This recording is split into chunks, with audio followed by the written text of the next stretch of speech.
Clip number 795۔ اس clip میں آپ قرآن پاک کی سورہ مریم کی آیت نمبر 81 سے 83 تک کی تلاوت، ترجمہ اور تفسیر قرآن صراط الجنان سماعت فرمائیں گے۔ بسم اللہ الرحمن الرحیم۔ ترجمہ، اللہ کے نام سے شروع جو نہایت مہربان رحمت والا ہے۔ وَاتَّخَذُوا مِن دُونِ اللَّهِ آلِهَةً لِيَكُونُوا لَهُمْ عِزًّا۔ ترجمہ، اور انہوں نے اللہ کے سوا کئی اور معبود بنا لیے تاکہ وہ ان کے لیے سفارشی بن جائیں۔ وَاتَّخَذُوا مِن دُونِ اللَّهِ آلِهَةً، اور انہوں نے اللہ کے سوا کئی اور معبود بنا لیے۔ اس سے پہلی آیات میں حشر اور نشر کا مسئلہ بیان ہوا، اور اب یہاں سے بتوں کے پجاریوں کا رد کیا جا رہا ہے۔ چنانچہ ارشاد فرمایا کہ قریش کے مشرکوں نے اللہ تعالیٰ کی بجائے بتوں کو اپنا معبود بنا لیا، اور وہ اس امید پر ان کی عبادت کرنے لگے کہ وہ ان کے لیے سفارشی بن جائیں اور ان کی مدد کریں اور انہیں عذاب سے بچائیں۔ کَلَّا سَيَكْفُرُونَ بِعِبَادَتِهِمْ وَيَكُونُونَ عَلَيْهِمْ ضِدًّا۔ ترجمہ، ہرگز نہیں، عنقریب وہ جھوٹے معبود ان کی عبادت کا انکار کر دیں گے اور وہ ان کے مخالف ہو جائیں گے۔ کَلَّا سَيَكْفُرُونَ بِعِبَادَتِهِمْ، ہرگز نہیں، عنقریب وہ ان کی عبادت کا انکار کر دیں گے۔ اس آیت میں کافروں کا رد کرتے ہوئے ارشاد فرمایا کہ ایسا ہو ہی نہیں سکتا، بلکہ عنقریب وہ بت جنہیں یہ پوجتے تھے ان کی عبادت کا انکار کر دیں گے اور انہیں جھٹلائیں گے اور ان پر لعنت کریں گے۔ اللہ تعالیٰ انہیں بولنے کی قوت دے گا اور وہ کہیں گے، یا رب انہیں عذاب دے کہ انہوں نے تیرے سوا کسی اور کی عبادت کی ہے۔ کفار کی جاہلانہ اور احمقانہ حرکت۔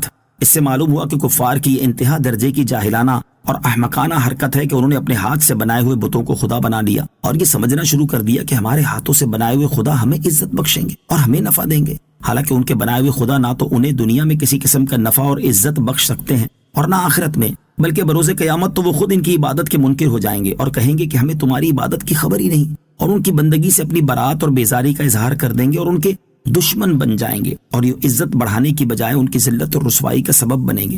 اس انسان پر انتہائی افسوس ہے جو عقل و شعور رکھنے کے باوجود بے جان اور بے فائدہ بتوں کی پوجا تو کرے اور اس رب تعالیٰ کی عبادت نہ کرے جو خود بھی زندہ ہے اور دوسروں کو زندگی عطا بھی کرتا ہے اور ہر طرح کی ذلت سے بچانے اور عزت عطا کرنے کی قدرت بھی رکھتا ہے۔ أَلَمْ تَرَ أَنَّا أَرْسَلْنَا الشَّيَاطِينَ عَلَى الْكَافِرِينَ تَؤُزُّهُمْ أَزًّا۔ ترجمہ، کیا تم نے نہ دیکھا کہ ہم نے کافروں پر شیطان بھیجے کہ وہ انہیں خوب ابھارتے ہیں؟ أَلَمْ تَرَ أَنَّا أَرْسَلْنَا الشَّيَاطِينَ عَلَى الْكَافِرِينَ، کیا تم نے نہ دیکھا کہ ہم نے کافروں پر شیطان بھیجے؟